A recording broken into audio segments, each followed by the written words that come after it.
প্রিয়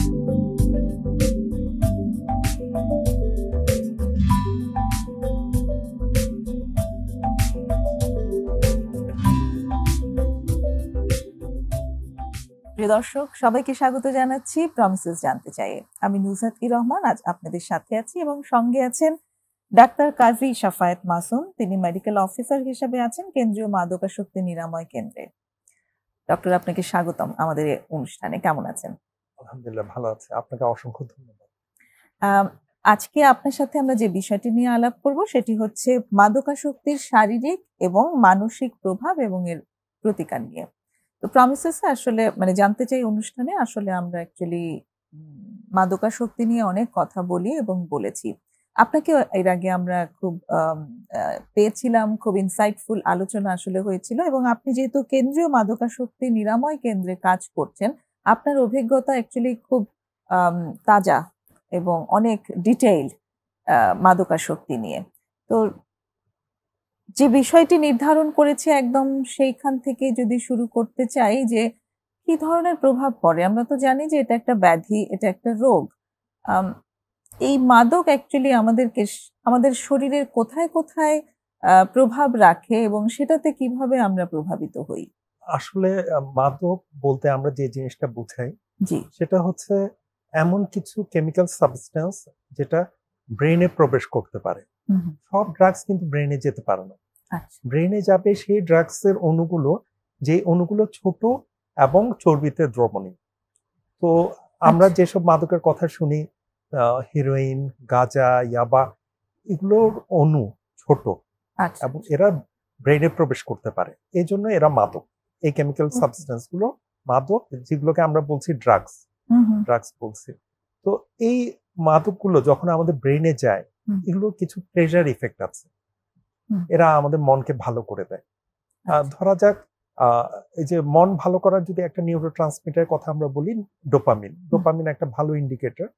তো আপনি মন ভালো করা কিছু কাজ করলেন, হয়তো আপনি খুব ভালো একটা রিওয়ার্ড পেলেন, ভালো একটা সম্মাননা পেলেন, যাতে দেখা যাচ্ছে যে যদি আমরা কাউন্ট করি, সাপোজ কাল্পনিক যদি আমরা কাউন্ট করি, 100 থেকে 150 ডোপামিন আপনার মাঝে সিক্রেট হয়েছে। আর সেক্ষেত্রে আমি যদি ইয়াবা গ্রহণ করি, তার চেয়ে 10 গুণ, 1500। তো এই যে আমার যে মন ভালো একটা ব্যাপার, যে আমি যখন মাদক গ্রহণ করছি, আমি যখন একটা সাবস্টেন্স অ্যাবিউজ করছি, এই যে আমার মন ভালোর যে একটা ব্যাপার, তখন কিন্তু আমার গায়ে যদি গন্ধ থাকে সেটাও আমি টের পাচ্ছি না। আমার যদি প্রচন্ড ক্ষুধা থাকে সেটাও আমি পাচ্ছি না। আমার মুখ ভর্তি যদি দুর্গন্ধ থাকে সেটাও আমি টের পাচ্ছি না। তো যার কারণে আপনি খেয়াল করে দেখেন যে আমি যদি দীর্ঘদিন দাঁত না মাজি, আমার দাঁত সব নষ্ট হয়ে যাবে। আমি যদি ক্ষুধার্ত থাকি, এদিকে আমার যে পরিপাক তন্ত্র, সেখানে গ্যাস্ট্রিক আলসার থেকে বিভিন্ন ধরনের রোগ শোক লেগেই থাকবে। আর যেহেতু আমার এখানে উত্তেজক, আমি কিছু ড্রাগস যদি নিয়ে থাকি ইয়াবা ধরনের, তাহলে তো উত্তেজনার সাথে আপনি একটু খেয়াল করে দেখেন আমাদের ব্লাড প্রেশারের একটা সম্পর্ক আছে, আমাদের রক্তচাপের একটা সম্পর্ক আছে, হার্টের পাম্পিং এর একটা সম্পর্ক আছে, তাহলে হার্টের সাথে লাংয়ের রেসপিরেটরি রেটের একটা সম্পর্ক আছে। সবগুলো অর্গান যেহেতু ওয়ার্কটা, ওদের যে স্বাভাবিক কার্যক্রমটা ব্যাহত হচ্ছে, বেশি হচ্ছে বা কম হচ্ছে, প্রতিটা অর্গানে কিছু না কিছু রোগ শোক হয়েই থাকে। হার্টের রোগ হয়ে থাকে। আমরা আমাদের যখন কেন্দ্রীয় মাদকাসক্তি নিরাময় কেন্দ্রে একটা রোগী ভর্তি হতে আসে, তো তখন তাকে আমরা বলি যে আপনি একটা এক্সরে করে নিয়ে আসেন, ইসিজি করে নিয়ে আসেন। এবং এই যে দেখা যায় যে আপনি যখন ব্যালেন্স ডায়েট খাবেন না, আপনি যখন নিউট্রিটিভ ডায়েট খাবেন না, আপনার শরীরের রোগ প্রতিরোধ ক্ষমতা তো ভেঙে যাবে। আপনার শরীরের রোগ প্রতিরোধ ক্ষমতা ভেঙে গেল, ধরা যাক টিউবারকুলোসিস, যক্ষ্মার জীবাণু, এটা এখানে সেখানে বিদ্যমান। আপনাকেও কিছু করতে পারছে না, আমাকেও কিছু করতে পারছে না, কারণ আমাদের শরীরের রোগ প্রতিরোধ ক্ষমতা ভালো। কিন্তু ওর যেহেতু রোগ প্রতিরোধ ক্ষমতা খারাপ এবং ওর লাং যথেষ্ট পরিমাণ ইনফেক্টেড, ওকে ঠিকই দেখা যাচ্ছে টিউবারকুলোসিস কাবু করে ফেলছে। তাকে দেখা যাচ্ছে যে হার্টের, আমরা যখন ইসিজি গুলা দেখি, তার হার্টের যে রিদমটা, যে নর্মাল বিটটা চেঞ্জ হয়ে যায়। হয়তোবা ওইখানে অ্যারিথমিয়া থাকে, যে অনিয়মিত হৃদস্পন্দন থাকে, এবং অনেকেরই দেখা যাচ্ছে যে ওরা যে দীর্ঘদিন মাদক সেবন করছে, তাদের দেখা যাচ্ছে যে তাদের হার্টে এমআইও হয়ে গেছে, সেটা মায়োকার্ডিয়াল ইনফার্কশন, যে হার্টের যে অ্যাটাক আমরা যেটা বলি সেটা হয়ে গেছে। এখন সমস্যা হচ্ছে কি, যখন আপনি মাদক গ্রহণ করবেন আপনি এত বেশি আনন্দের মাঝে থাকবেন যে আপনি অনেক পেইন আপনি টলারেট করতে পারবেন। তো আমরা যখন আমাদের কেন্দ্রীয় মাদক আসক্তিতে রোগীদেরকে আমরা যখন অ্যাডমিট করি, আমরা 6টা পরীক্ষা আমরা ফ্রি করি। আমরা কিডনি টেস্ট, আমরা লিভারের টেস্ট, এগুলো করে, তার ডায়াবেটিস আছে কিনা এগুলো করে 6টা টেস্ট আমরা ফ্রি করে, এবং 2টা টেস্ট যেটা আমাদের এখানে ফ্যাসিলিটিস নেই, আমাদের পার্শ্ববর্তী হাসপাতালে আছে, এক্সরে ইসিজি করে আমরা দেখে তারপর আমরা রোগীকে ভর্তি দিই। এবং এই যে আমরা যে কো অকারিং ডিজিজের কথা শুনি, এটা 50% হচ্ছে মেডিকেল ডিসঅর্ডার আর 50% হচ্ছে সাইকিয়াট্রিক ডিসঅর্ডার বা মেন্টাল ডিসঅর্ডার। তো রোগীদের এই ধরনের রোগশোক থাকে। মানে বলতে চাচ্ছেন কো-অকারিং ডিসঅর্ডার বলতে যেটা বোঝাচ্ছেন যে সাবস্টেন্সের কারণে আরো কিছু ডিসঅর্ডার আসতে পারে। সাবস্টেন্স অ্যাবিউজ এটা তো ইটসেলফ ইজ এ ডিজিজ, এটা তো একটা ব্রেইন ডিজিজ। প্যারালালি সে কিছু সাফার করছে আদার ডিজিজে, সেখানে কিছু শারীরিক রোগও হতে পারে, সেখানে মানসিক রোগও হতে পারে। আচ্ছা, এবং যে শারীরিক প্রভাবগুলো বললেন তার মধ্যে একজন মানুষের হার্ট এফেক্টেড হতে পারে, তার ফুসফুস এফেক্টেড হতে পারে, তার যকৃৎ বা লিভারের সমস্যা হতে পারে, কিডনি এফেক্টেড হতে পারে, এবং এই কয়েকটা খুব মানে ইম্পর্টেন্ট অর্গান আমাদের শরীর পরিচালিত হওয়ার জন্য, আমাদের স্বাভাবিক জীবন যাপনের জন্য। এই 4টা জিনিস ইন্টারনাল। এছাড়া আর কোনো আরেকটা হচ্ছে যে আপনার চর্মরোগ। আচ্ছা, চর্মরোগ যেহেতু সে তার শরীরের যত্ন নিবে না, রেগুলার সে বডি ওয়াশ করবে না, তার চেয়ে আমরা বিভিন্ন ধরনের রোগশোক লেগে থাকবে। ঠিক আছে, সে তো এটা টের পাচ্ছে না যে হয়তোবা তাকে ছাড় পোকা কামড়াচ্ছে, তেলা পোকা কামড়াচ্ছে, সে কিছু বুঝতে পারছে না। তো এই চর্মরোগ একটা আছে। আর যেই জিনিসটা ব্রেইনে যে ইফেক্ট করে সেটা হচ্ছে যে আপনার সেন্স অফ পারসেপশনটা চেঞ্জ করে দিবে। আচ্ছা, ইন্দ্রিয় গ্রাহ্য, আমাদের যে পঞ্চ ইন্দ্রিয় আছে, চক্ষু, কর্ণ, নাসিকা, হ্যাঁ, এই যে পঞ্চ ইন্দ্রিয় এটাকে অল্টার করে দিবে। যেমন ধরা যাক সে হিরোইন নিয়ে শুয়ে আছে, পাশে 2টা বোমা বাস্ট হলো, সে শুনলো না, ঠিক আছে। অথবা দেখা গেল যে সে ক্লিনারের কাজ করছে, সুইপারের কাজ করছে, সে গাঁজা খেয়ে ক্লিনারের কাজ করছে, সুইপারের কাজ করছে, ডাস্টবিনের মধ্যে সে এই ধরনের স্মেলিংটা পাচ্ছে না, সে দুর্গন্ধটা টের পাচ্ছে না। এবং দেখা গেল যে আমরা অনেক সময় দেখি আমাদের রোগীরা ফ্লোরের মধ্যে শুয়ে আছে, এই যে চৈত্রের যে গরম, বৈশাখের যে গরম, এর মধ্যে শুয়ে আছে, কি ব্যাপার তোমরা এইভাবে শুয়ে আছো কেন? বলবে যে ভিটামিন ডি কালেক্ট করছি। মানে যে এই যে অসহ্য গরম সেটাও তারা টের পাচ্ছে না। গরমের সময় দেখা যাচ্ছে তারা অনেক ভারী জামা কাপড় পরে চলাফেরা করতে পারে, যেটা আপনার আমার পক্ষে সম্ভব না। আবার শীতেও দেখা যায় যে তারা অনেক হালকা জামা কাপড় পরে চলাফেরা করতে পারে, যেটা আপনার আমার পক্ষে সম্ভব না। তাদের যে ইন্দ্রিয় গ্রাহ্য যে অনুভূতিগুলো সব অল্টার হয়ে যায়, সবগুলো। অনেক ক্ষেত্রে তারা হ্যালুসিনেশনও হয়, তারা অনেক কিছু দেখে, অনেক কিছু হয়তোবা তারা শোনে, সবকিছু। যে গন্ধ, জিহ্বার ব্যাপার হচ্ছে যে টেস্টিং এর ব্যাপারটা। হয়তোবা আপনি খুব সুস্বাদু একটা কফি তাকে দিলেন, এখন এই কফিতে হয়তোবা তার, কাল্পনিক ভাবে বলছি, তার হয়তোবা ডোপামিন সিক্রেট হওয়ার কথা 30, ডোপামিন সিক্রেট হওয়ার কথা 40। এখন সে যদি 1000 ডোপামিন সিক্রেশন হওয়ার পরে এই জিনিস গ্রহণ করে, তার কাছে তো এই ক্যাপুচিনোটা পানসা মনে হবে, সে তো মজা পাবে না। সে বলবে যে খেয়ে মজা পাবে না, কোনো কিছুই খেয়ে তার ভালো লাগবে না, লস অফ অ্যাপেটাইট হবে, সবকিছু। মানে অ্যাপেটাইট চলে যাওয়া, সেটাও একটা সমস্যা চলে যাবে, কারণ সে তো আছে আনন্দের জগতে। আমরা এইগুলো তো ইদানিং সোশ্যাল মিডিয়াতে খুব দেখি যে দীর্ঘদিন এরা গোসল করে না, গা ভর্তি গন্ধ, সোশ্যাল মিডিয়াতে এইসব কথাগুলো বারবার আসছে যে সাবস্টেন্স অ্যাবিউজের কারণে তাদের অল্টার, যে আপনি হয়তোবা এই জিনিসটা ফিল করতে পারছেন, আপনার সামনের ব্যক্তিটা আপনাকে ভালোভাবে নিচ্ছে না, কিন্তু এই অনুভূতিটা তাদের অল্টার হয়ে যায়। তারা এটা ধরতে পারে না যে তাকে স্বাভাবিকভাবে আমরা গ্রহণ করছি না। এক্স্যাক্টলি, চমৎকার বলেছেন। এবং এই জায়গাগুলো অ্যাকচুয়ালি আমাদের সবারই জানা প্রয়োজন, যে কেন আমাদের প্রশ্ন জাগে যে এই মানুষগুলো কেন এরকম। ওই প্রশ্নটা নিয়েই আসলে আসছি বিরতির পরে। একটা ছোট্ট বিরতি নিতে হবে আমাদের, এখন সময় হয়ে গেছে। দর্শক আমাদের সঙ্গেই থাকবেন আশা করছি। একটা বিরতি নিয়ে এখনই ফিরব।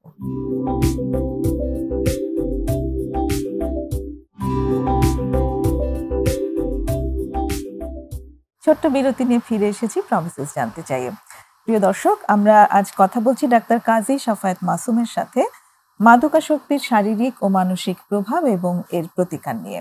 এই যে যারা আসক্ত আছে সেই মানুষগুলোর কিছু আচরণ থাকে, যে আচরণগুলো আমরা যারা স্বাভাবিক হিসেবে তার চারপাশে থাকি, আমাদের মনে ভীষণ প্রশ্ন জাগে যে এরা আসলে এমন কেন। এটা স্বভাবগত ভাবেই কোনো বাচ্চা চঞ্চল হবে, কোনো বাচ্চা শান্ত হবে। একই মায়ের দুটা বাচ্চা দুরকম হতেই পারে। আর ড্রাগসটা কারা অ্যাবিউজ করছে তারা, প্রথম কথা হলো তাদের আচরণগত যে বৈশিষ্ট্য, তারা রিস্ক টেকিং, রিস্ক লাভার, তারা রিস্ক নিতে পছন্দ করে। কিছু বাচ্চা আছে দেখবেন আপনি উঁচু একটা দেয়াল, বাউন্ডারি ওয়াল, ওটার ধরে হাঁটছে, ওরা এটা পছন্দ করছে। কিছু বাচ্চা আছে হয়তোবা আপনি সাঁতার কাটার জন্য পুলে আপনি ধাক্কা দিয়েও নামাতে পারবেন না, তারা ভয় পাচ্ছে, রিস্ক অ্যাভার্টার, রিস্ক তারা অ্যাভয়েড করতে চায়। আর কিছু আছে রিস্ক পছন্দ করে, এটা একটা ব্যাপার। এখন এই যে ব্যক্তিগুলো যারা রিস্ক লাভার আছে, তারা দেখা যাচ্ছে যে বিভিন্ন ক্ষেত্রে সাবস্টেন্স অ্যাবিউজ করছে, এবং এটা আমরা যেটা স্পষ্টভাবে বলছি, তাদের দক্ষতার অভাব আছে। দক্ষতার অভাব ইন এ সেন্স, হয়তোবা সে মনে করছে যে আগামীকাল আমার পহেলা বৈশাখ, আমার অনেক আনন্দ করতে হবে, হয়তোবা সে মনে করছে, এবং সে মনে করছে যে এই আনন্দটা কখনোই পরিপূর্ণতা পাবে না যদি না আমরা সাবস্টেন্স অ্যাবিউজ করি। আমি আগামীকালকে আমি 10টা ইয়াবা গ্রহণ করব বা 15টা ইয়াবা গ্রহণ করব, এই যে একটা যে ক্রেভিং, যে আনন্দের পূর্ণতার জন্য আমরা ফ্রেন্ডরা মিলে 50টা ইয়াবা নিব, 3 ফ্রেন্ড মিলে শেয়ার করব, এই যে তাদের যে আনন্দের যে আকাঙ্ক্ষাটা, হয়তোবা এই তাদের দক্ষতা নেই যে স্বাভাবিক উপায়ে আনন্দ পাওয়া সম্ভব। হয়তোবা তার দুঃখ, তার মনে অনেক কষ্ট, ঠিক আছে, এটার সাপোর্ট হিসাবেও সে গ্রহণ করছে মাদক।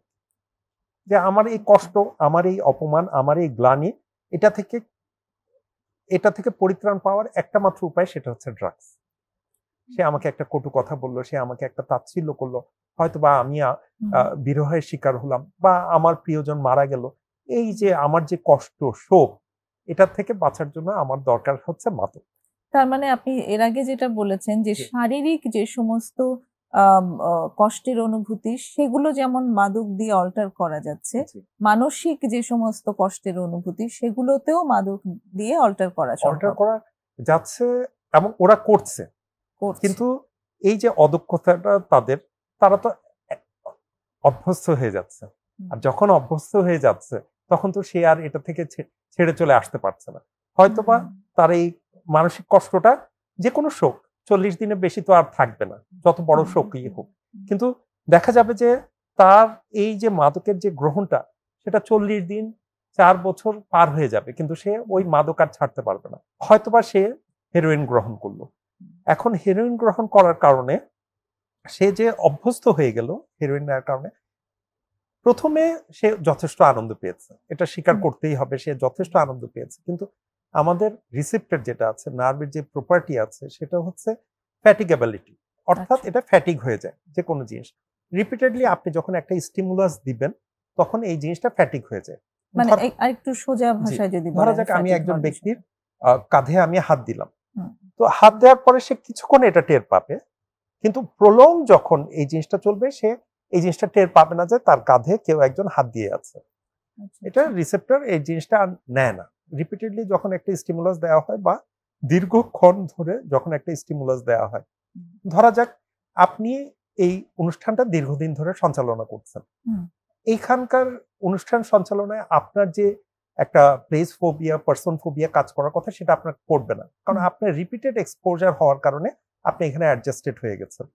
তো আমাদের শরীরও যে কোনো জিনিস, ধরা যাক আমি আজকে একটা মুভি দেখলাম, স্টার সিনেপ্লেক্স একটা মুভি দেখলাম, আমার কাছে খুব ভালো লাগলো, নেক্সট দিন ওই মুভিটা আমার কাছে অতটা ভালো লাগবে না। ইন দ্যাট কেস আমাকে হয়তোবা একটা জিনিস অ্যাবজর্ব করা লাগবে, আমি হয়তোবা পপকর্ন দিলাম, তারপরের দিন হয়তোবা পপকর্ন সহ মুভি আমার কাছে ভালো লাগবে না, আমি একজন কম্পেনিয়ন নিলাম। সবসময় আমাদের একটা জিনিস টলারেন্স ডেভেলপ করে, একটা জিনিস যখন আমরা গ্রহণ করতে থাকি, সেই জিনিসটা আমাদের সহ্য হয়ে যায়। তো ওরা দেখা যাচ্ছে যে হেরোইন নিয়ে তারা হয়তোবা মাসখানেক খুবই আনন্দে আছে, এখন মাসখানেক পরে তারা হেরোইনটা গ্রহণ করছে কেবলমাত্র সুস্থ থাকার জন্য।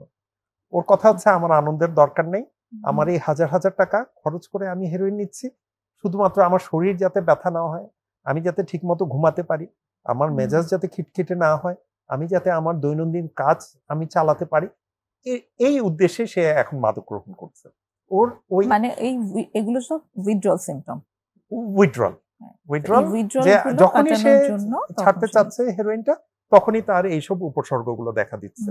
এখন সে তো কিভাবে ছাড়বে? হয়তোবা হেরোইন অনেক কস্টলি একটা ড্রাগস, তখন সে দেখা যায় যে হেরোইনের ক্যাটাগরি বিভিন্ন ধরনের ড্রাগস আছে যেগুলো আমরা রিপ্লেস করতে চেয়েছিলাম হেরোইন অ্যাডিকশনকে, সেটা আছে হলো ইনজেক্টেবল কিছু ড্রাগস আছে, এগুলো একটু সস্তা।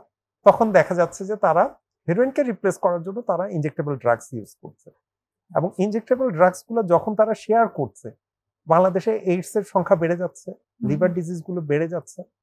এই জন্য হয়তোবা আমাদের সেটিংসে একটা আইসিডিডিআরবির আন্ডারে একটা মেথাডন সাবস্টিটিউট থেরাপি আছে, যেটা হচ্ছে যে মেথাডনটা হেরোইনের ক্যাটাগরির একটা ড্রাগস, যেটার হাফ লাইফ বলতে আমি বুঝাচ্ছি যে একটা ওষুধ গ্রহণ করার পরে আপনার শরীরে সেটা বিপাক হয়ে যাওয়ার পরে অর্ধেক হতে যতক্ষণ সময় লাগবে সেটা হচ্ছে হাফ লাইফ। এখন হেরোইনের হাফ লাইফটা খুবই কম, ছোট, মেথাডনের হাফ লাইফটা বড়। মেথাডন আপনি আজকে সকাল 10টায় গ্রহণ করলে আগামী দিন সকাল 10টা পর্যন্ত এর কোনো ক্রেভিং আপনার হবে না, 24 ঘন্টা আপনি সুস্থ থাকবেন। তো এই জন্য যে ওএসটি যে অপিয়েট যে সাবস্টিটিউট থেরাপি যেটা সেটা বিভিন্ন জায়গায় চলছে, এবং এটা মেথাডনটা এখনো সরকারিভাবে সব জায়গায় দেওয়া হচ্ছে না, অত্যন্ত সীমিত পরিসরে এবং অত্যন্ত মানে কড়া নজরদারির মধ্যে, যেহেতু এটা শুধুমাত্র যে আপনি যখন একটা সিরাপ খাবেন এবং সেটাও আসলে ডাক্তারের পরামর্শ অনুযায়ী ওটা দেওয়া হয়, কেউ চাইলেই মেথডন থেরাপি নিতে পারবে, বিষয়টা পরিমাপ করবে কতটুকু একজন রোগীর সেবনযোগ্য ততটুকুই তাকে দেওয়া হবে। শুধুমাত্র যে ইনজেক্টেবল ড্রাগস গুলোর কারণে যে রোগগুলো ছড়াচ্ছে, রোগগুলো সেটাকে হার্মটাকে রিডাকশন করে। তো এখানটাতে অ্যাকচুয়ালি মানে আরো কয়েকটা মানে প্রশ্ন আমার মনে চলে আসলো, যেগুলোকে সম্পূরক প্রশ্ন যদি বলি। আপনি বলছেন যে কিছুদিন পরে যখন সে প্রথম শুরু করছে তখন তার ভালো লাগছে, তারপর কিছুদিন পরে তার টলারেন্স বেড়ে যাচ্ছে, তো সেইটাকে কি আমরা ডিপেন্ডেন্সি বলছি।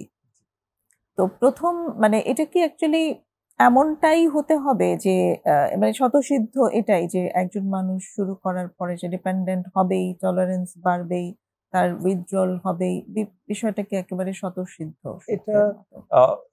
এটা নবম শ্রেণী এবং দশম শ্রেণীর যদি আমরা অর্থনীতি বই খুলি সেখানে দেখা যাচ্ছে যে বিভিন্ন টেক্সট বুকে বিভিন্ন ভাবে লেখা আছে। হয়তোবা দেখা যাচ্ছে যে একটা ছেলেকে বসে তাকে একটা রসগোল্লা খেতে দেওয়া হলো, যে খাও, খেয়ে তুমি স্কোরিং করো যে 1 থেকে 10-এর মধ্যে, যেখানে 10 হচ্ছে হাইয়েস্ট।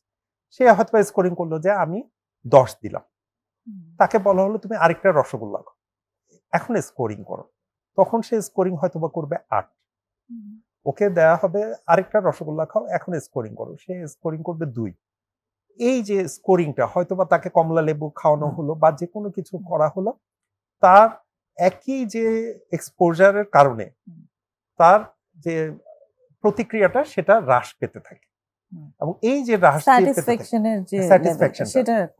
স্যাটিসফ্যাকশনটা আমরা প্লট করতে বলি, যে গ্রাফ পেপারে তুমি প্লট করো, সেটাকে দিয়ে আমরা একটা কার্ভ করি, এবং সেখান থেকে ডিমান্ড কার্ভটা দেখা যাচ্ছে ডাউনওয়ার্ড স্লোপিং। এগুলো ইকোনমিক্স এর কথা। তো এই জিনিসটা হবে। আপনি হয়তোবা শুনবেন একজন লোক বলছে আগে 0.5 মিলিগ্রামে কাজ করতো, খুব ভালো ঘুম হতো, এখন 2 মিলিগ্রামে কাজ করছে না। হুট করে তো সে 2 মিলিগ্রামে আসেনি, সে 0.5 করেছে, 1 করেছে, 1.5 করেছে, এখন 2-তে আসছে, এবং যেহেতু কাজ হচ্ছে না, তার ডিজায়ার্ড হচ্ছে একটা সাউন্ড স্লিপ, সে এটাকে বাড়াবে, মাত্রাকে বাড়াবে। যে কোনো জিনিসেরই মাত্রা বাড়তে থাকে। তো এই টলারেন্স অ্যাকচুয়ালি যে কোনো ড্রাগেই হতে পারে। জি, হবে। লং টার্ম ইউজে এটা যে কোনো ড্রাগেই এটা আপনি সেম প্লেজার পাওয়ার জন্য আপনাকে ড্রাগসের মাত্রা ডে বাই ডে আপনাকে বাড়াতে থাকতে হবে। আচ্ছা, ওকে, ঠিক আছে। আরেকটা বিরতি, আমাদের সময় হয়ে এলো। আমি একটু উইথড্রল সম্পর্কে আরেকটু ডিটেইলে শুনবো একটা বিরতির পর। দর্শক, আমরা শুনছি খুব চমৎকার আলোচনা। আমাদের সাথেই থাকুন, একটা বিরতি নিয়ে এখনই ফিরছি।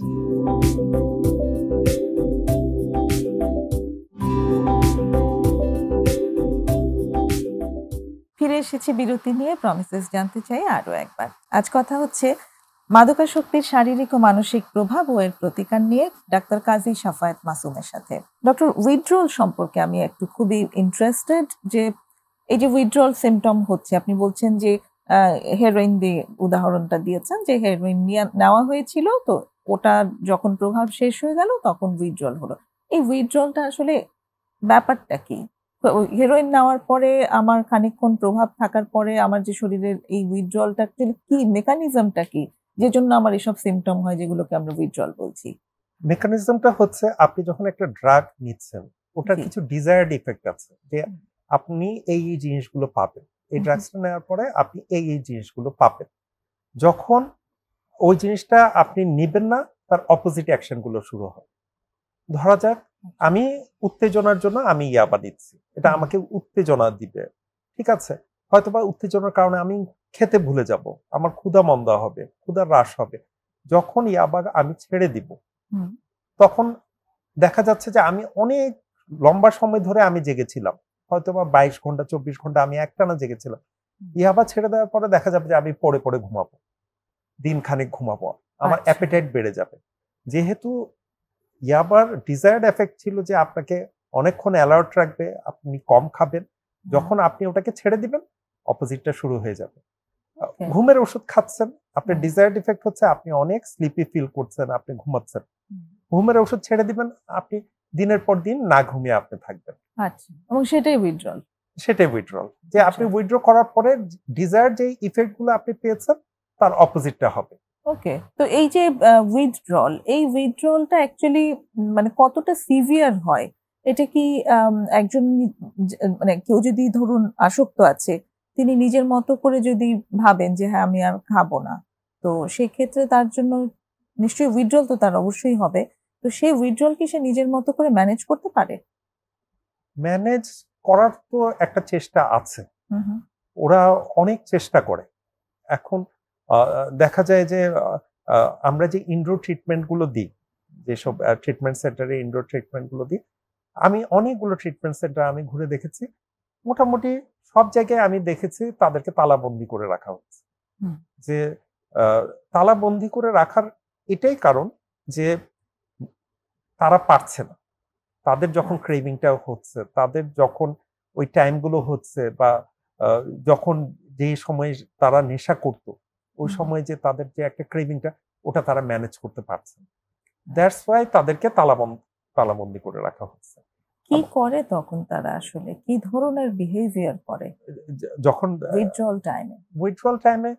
প্রথমে তো তাদের খুবই খারাপ লাগে, এবং ওরা যে কোনো কিছুর বিনিময়ে তারা এখান থেকে পরিত্রাণ পেতে চায়, যে তাদেরকে যে আমরা আটকে রাখছি, হয়তোবা তারা এখান থেকে বের হয়ে যাওয়ার ফন্দি ফিকির করে। আর প্রচন্ড শরীর জ্বালা পোড়া, এটা আমরা কিছুটা পানির সহায়তা নিতে বলি, বারবার গোসল করতে বলি, বারবার পানি খেতে বলি। এতে তাদের যে শারীরিক যে উইথড্রলটা, এটা উইদাউট মেডিকেশন, এটা হচ্ছে এক ধরনের সাপ্লিমেন্ট। আর আমরা যেহেতু কেন্দ্রীয় মাদকাসক্তি নিরাময় কেন্দ্র ডাক্তার এবং নার্সরা দ্বারা পরিচালিত, তো ডাক্তার এবং নার্সরা দেখা যাচ্ছে যে তাদেরকে কিছু অ্যান্টিসাইকোটিক ড্রাগস দেয়, যাতে তাদের শরীরের যে এই যন্ত্রণা, অসম্ভব যন্ত্রণা, সেটা থেকে তারা যাতে পরিত্রাণ পেতে পারে। দেখা গেল যে সে হয়তোবা একটা ড্রাগস ইউজ করতো, এই টাইমে ইউজ করতো, ওই টাইমে আমরা হয়তোবা একটা ড্রাগস আমরা দিয়ে দিলাম। আর কিছু ড্রাগস আছে সে হয়তোবা একাধিকবার ইউজ করতো দিনে, ইন দ্যাট কেস আমরা একাধিকবার তাদেরকে ড্রাগস দিই। হয়তোবা একটা ড্রাগস আমরা তাকে দিয়ে দিই 12 ঘন্টা অন্তর অন্তর খাবেন।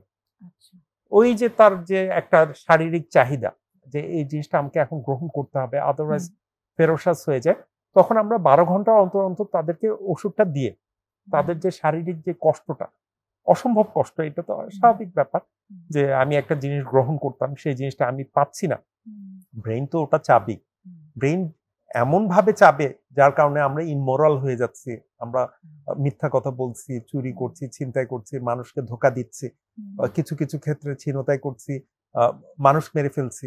এই যে ব্রেইন ইমোরাল হয়ে যায় যে অ্যাট এনি কস্ট আমার এই সাবস্টেন্সটা দরকার।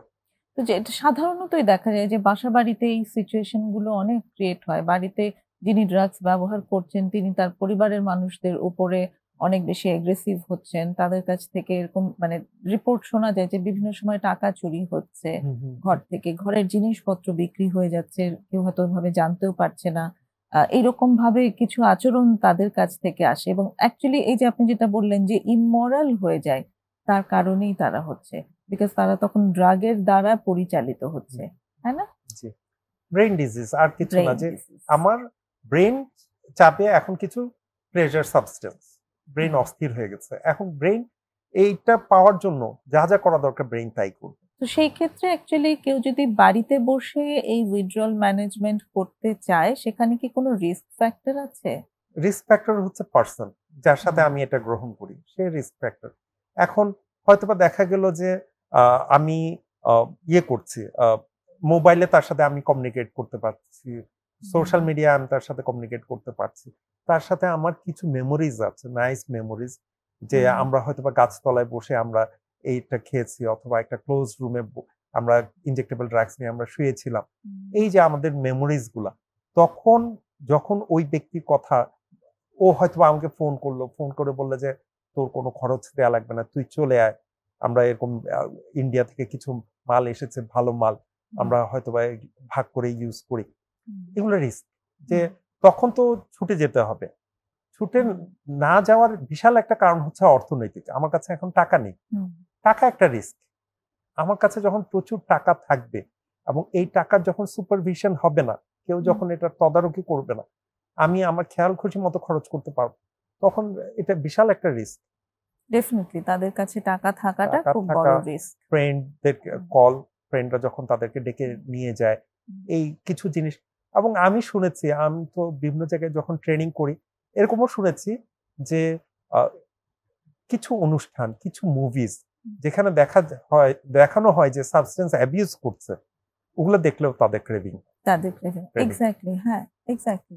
মানে এই যে অনুষ্ঠানগুলো বানানো হয় অনেক সময় মেসেজ দেওয়ার জন্য যে এটা করো না, কিন্তু অনেকেই আছে যারা ওটাতেই উদ্দীপিত হয় যে হ্যাঁ আমি এটাই করব, আসলে ওটাতেই তারা আরো বেশি স্টিমুলেটেড হয়ে যায়। আপনি তো সাইকোলজি ব্যাকগ্রাউন্ড স্টুডেন্ট, আপনি জানেন যে লার্নিং, মানুষ খারাপ জিনিস দেখে শেখে, খারাপ জিনিস দেখেও শেখে, কিন্তু তাই বলে খারাপ জিনিস মানে সেই প্রচারটা বন্ধ করতে হবে বিষয়টা এরকম না, কিন্তু কিছু মানুষ শিখবে, সেটাই, ওটাই একটা। তো এখানটাতে অ্যাকচুয়ালি যে জায়গাটা আসলে আমি অ্যাড্রেস করতে চাচ্ছিলাম যে অনেকেই এরকম হয় যে বাড়িতে একজন কেউ মাদকে আসক্ত হয়েছে, কিন্তু তারা হয়তো ট্রিটমেন্ট দেওয়ানো কিংবা কোনো সেন্টারে, রিহ্যাবিলিটেশন সেন্টারে ভর্তি করা, সেই জায়গাটা ওনারা করতে চাচ্ছেন না। ওনারা নিজের মতো করে বাড়িতেই জোর করে আটকে রেখে তারপরে ট্রিটমেন্ট করার চেষ্টা করছেন। এই জায়গাগুলো সম্পর্কে মানে আপনার অভিজ্ঞতা কি বলে? সেখানে সফলতার আসলে সম্ভাবনাটা কিরকম এবং কতটুকু হয়? প্রথম কথা হচ্ছে, আমার সন্তান মাদকাসক্তিতে আছে, এটা আমি লজ্জিত বোধ করি। আমার সন্তানের হয়তোবা লিভার ডিজিজ হতো, হয়তোবা অ্যাক্সিডেন্ট হতো, আমি অতটা লজ্জিত বোধ করতাম না তার চিকিৎসার ক্ষেত্রে। আমি এটা সবাইকে, আমার আত্মীয় স্বজন সবাইকে বলতাম যে আমার সন্তানের অসুস্থতা আছে, তোমরা তাকে দেখে যাও।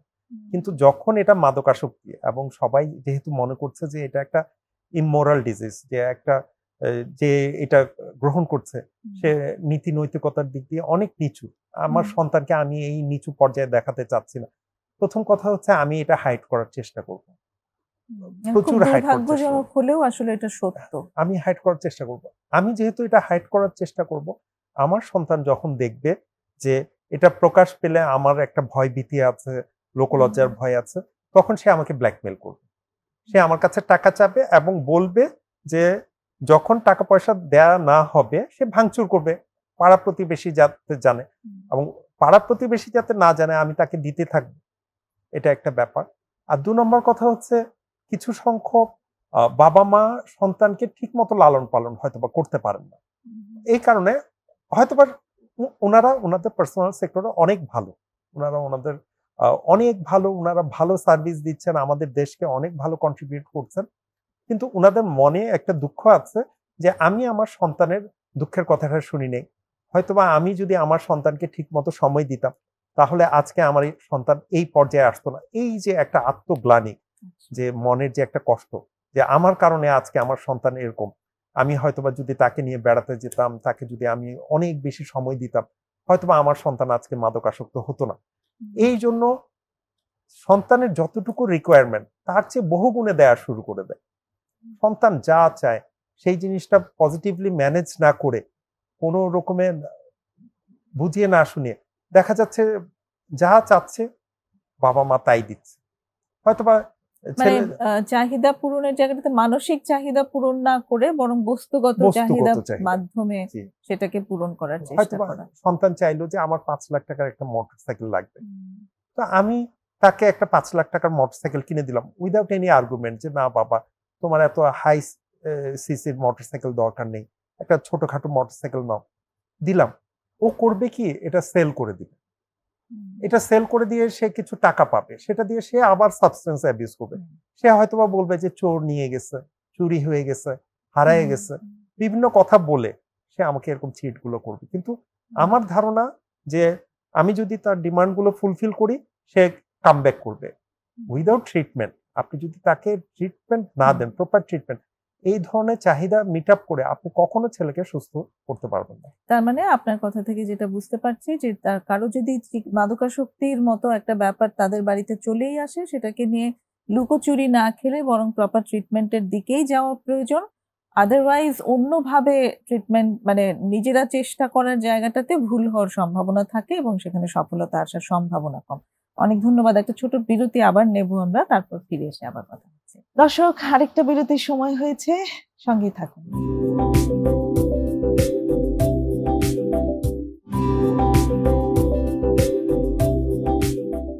আবারও ফিরে এসেছি প্রমিসেস জানতে চাই বিরতি নিয়ে। কথা হচ্ছে মাদকাসক্তির শারীরিক ও মানসিক প্রভাব এবং এর প্রতিকার নিয়ে ডাক্তার কাজী সাফায়েত মাসুমের সাথে। ডক্টর, এবার আমরা একটু যদি ট্রিটমেন্ট ফোকাসড হই, যে মাদকাসক্তির চিকিৎসার, তাহলে একটু মানে কিভাবে ট্রিটমেন্টটা দেওয়া হয়, পর্যায়গুলো কি কি, সেগুলো যদি একটু বিস্তারিত আমাদের বলেন, যেহেতু আপনি একটা মাদকাসক্তি নিরাময় কেন্দ্রের সাথে আছেন, যেটা সরকারি একটি নিরাময় কেন্দ্র, তেজগাঁওতে অবস্থিত। অল্প কিছু ট্রিটমেন্ট যেগুলো ডেটা আমাদের কাছে আছে, যেগুলো আমরা দেখছি যে এই ধরনের ইন্টারভেনশন দেওয়াতে রোগী সুস্থ হচ্ছে, সেগুলোকে আমরা বলছি এভিডেন্স বেসড ট্রিটমেন্ট। ধরা যাক তাকে আপনি কিছু সাইকোথেরাপি দিচ্ছেন, কগনিটিভ বিহেভিয়ার থেরাপি দিচ্ছেন। এখন কগনিটিভ বিহেভিয়ার থেরাপি দেওয়াতে সে মাদক মুক্ত হতে পারলো, তাহলে এটা একটা এভিডেন্স বেসড ট্রিটমেন্ট। হয়তোবা তাকে মোটিভেশনাল এনহ্যান্সমেন্ট থেরাপি দিলেন, মোটিভেশনাল ইন্টারভিউইং করলেন, এবং এতে সে মাদক মুক্ত হতে পারলো, এবং এটার একটা ভালো ডেটা আছে যে আমি এতজনকে দিয়েছি, এতজন সুস্থতার হার এত, তাহলে এটা একটা এভিডেন্স বেসড ট্রিটমেন্ট। কিছু আছে ফার্মাকোথেরাপি, যেটা আপনি রিপ্লেস করছেন, যে ওই জাতীয় ড্রাগস দিয়ে আপনি রিপ্লেস করছেন, সেটা ফার্মাকোথেরাপি, যেটা আমাদের আলোচনায় উঠে এসেছে মেথাডন দিয়ে। আর ফ্যামিলি থেরাপি আছে, যে সে তো থাকবে তার ফ্যামিলির ওখানে, সেই ফ্যামিলিতে তাদেরকে যদি আমরা সাইকো এডুকেশন দিতে পারি, প্রপার সাইকো এডুকেশন, বাবা মা এবং তার ফ্যামিলি মেম্বারদেরকে, এবং এটা আমরা বলছি যারা খুবই মানে শক্তভাবে তার সাথে জড়িত, হয়তো তার একজন ভালো বন্ধু থাকতে পারে যে তার জীবনের তার প্রভাব অনেক বেশি, সেও ফ্যামিলি থেরাপির অন্তর্গত, তাকেও ফ্যামিলি থেরাপিতে নিয়ে আসতে হবে। তো কিছু আছে কন্টিনজেন্সি ম্যানেজমেন্ট, যে আপনি তাকে রিএনফোর্স করবেন, পজিটিভ রিএনফোর্সমেন্ট, নেগেটিভ রিএনফোর্সমেন্ট, যে আপনি তার পানিশমেন্ট দিবেন, পজিটিভ পানিশমেন্ট, নেগেটিভ পানিশমেন্ট, এগুলো চাইলে আমরা আলোচনা করতে পারি, আজকে হয়তো সময় স্বল্পতা আছে, এগুলো দিয়েও আপনি তাকে ম্যানেজ করতে পারবেন, এবং এতে ভালো কাজ হয় কন্টিনজেন্সি ম্যানেজমেন্টে। এই যে আমরা এভিডেন্স বেসড ট্রিটমেন্ট গুলা দিই, তাতে বেশ ভালো ইয়ে পাওয়া যায়, এবং এই জন্য দেখা যাচ্ছে যে দক্ষ সাইকোলজিস্ট দরকার। এখানে 5টা যে ইয়ে আমরা আলোচনা করলাম, 5টাই ব্যাকগ্রাউন্ড কিন্তু সাইকোলজি। সাইকোলজিতেই এগুলোর ডিটেলস আলোচনা করা হয় এবং ভালো সাইকোলজিস্ট লাগবে, সাইকিয়াট্রিস্ট, তিনিও এইসব থেরাপি জানেন। যে কোনো সাইকিয়াট্রিস্ট অবশ্যই সাইকোথেরাপি সম্পর্কে অনেক ভালো জানেন। একজন দক্ষ সাইকোথেরাপিস্টও সাইকিয়াট্রিস্টও এগুলো ডিল করতে পারেন। ডেফিনেটলি। তো আপনার আমরা প্রিভিয়াস আলোচনা থেকে যেটা পেয়েছি যে মাদকাসক্তির চিকিৎসা একটা পার্ট থেকে বেশ ফিজিক্যাল, যে সময়টাতে অ্যাকচুয়ালি উইথড্রল থাকে, সেই উইথড্রল ম্যানেজমেন্ট করতে হয়, কারণ তার ওটার উপরে ডিপেন্ডেন্ট, মানে শারীরিক একটা ডিপেন্ডেন্সি থাকে। তো সেখানে তার মানে একজন ডক্টর বেশ বড় একটা ভূমিকা আছে, যেখানে তাকে মেডিসিন দিতে হয় এবং তার সাথে সাথে একটা সাইকোথেরাপিউটিক হেল্প সেটাও তার সাথে হতে হয়। এই দুটো মিলে অ্যাকচুয়ালি এই ট্রিটমেন্টটা হয়। জি, এক্স্যাক্টলি। এবং তার যে দক্ষতার যে অংশটা সেটা কিভাবে বাড়ানো হবে, হয়তোবা সে অ্যাঙ্গার ম্যানেজ করতে পারে না, তাকে অ্যাঙ্গার ম্যানেজমেন্ট শেখাতে হবে। সে হয়তোবা মনে করে যে অ্যাঙ্গার ম্যানেজমেন্টের সবচেয়ে ভালো পরিত্রাণ হচ্ছে সাবস্টেন্স অ্যাবিউজ করা, মাদক গ্রহণ করা। তাকে ওটা শেখাতে হবে যে রাগ তোমার আছে, রাগ আমার আছে, রাগ সবার আছে। আমরা তো রেগে গেলে মাদক গ্রহণ করি না, তুমি কেন রেগে গেলেই তোমার মনে হয় যে মাদকে একমাত্র পরিত্রাণ? তাকে শেখাতে হবে যে দক্ষতার যে ইয়েটা, যে হয়তোবা তাকে পিয়ার প্রেশার দেওয়া হলো যে গ্রহণ করো, এক টান, এক চুমুক, একটু, এই যে পিয়ার প্রেশারটা, হয়তোবা সে এই পিয়ার প্রেশার ধাক্কাটা সামলাতে পারছে না, কিন্তু আমি পারছি, আপনি পেরেছেন। আমরাও এই পিয়ার প্রেশারের মধ্যে দিয়ে বড় হয়ে এসেছি। তাহলে ওই দক্ষতা তাকে শেখানো যে এটা কোনো ফ্যাশন না, না বলতে পারা। আচ্ছা, তো এই দক্ষতাগুলো তাকে শেখানোর ব্যাপার আছে। আমি জেনেছি যে মাদকাসক্তির চিকিৎসায় গ্রুপ থেরাপি একটা ভালো কাজ করে, মানে এই সব কিছুর সাথে আবার গ্রুপ থেরাপিরও একটা ভূমিকা আছে। এটা সম্পর্কে যদি একটু বলেন এবং এটা কিভাবে কাজ করে।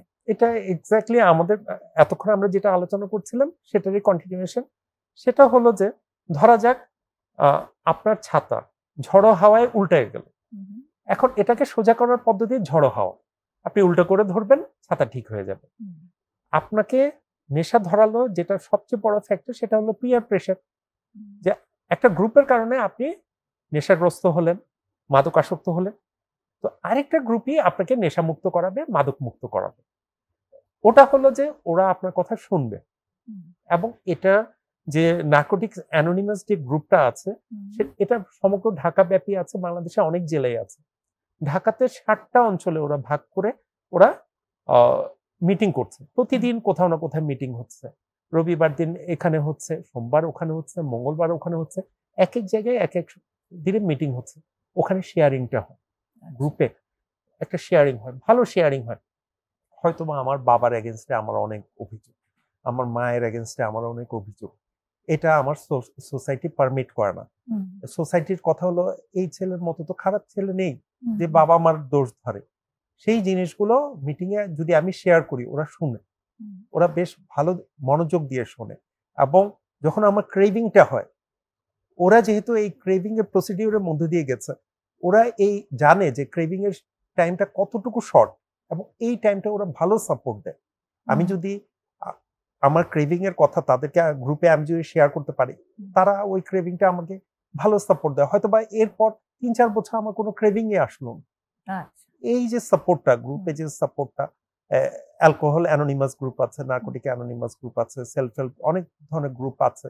গ্রুপ আসলেই ইফেক্টিভ, গ্রুপের দরকার আছে। এবং পিয়ার কাউন্সিলর হচ্ছে ওরাই যারা এই প্রসিডিউরের মধ্যে গেছে এবং আজকে যারা সুস্থ আছে, তাদের কাউন্সিলিংটা তারা বেশ ভালোভাবে গ্রহণ করে। মাদকাসক্ত ব্যক্তিরা তাদেরকে বেশ ভালোভাবে, তাদের একটা ভালো র্যাপও আছে, একটা ব্রিজিং আছে, তাদের একটা ভালো আন্তরিকতা আছে, সম্পর্ক আছে। আচ্ছা, তো এই জায়গাটা খুব জরুরি, যিনি মাদকাসক্ত আছেন তার ওই মাদকাসক্তি থেকে ঘুরে দাঁড়ানোর জন্য এবং একটা রিকভারি লাইফ লিড করবার জন্য।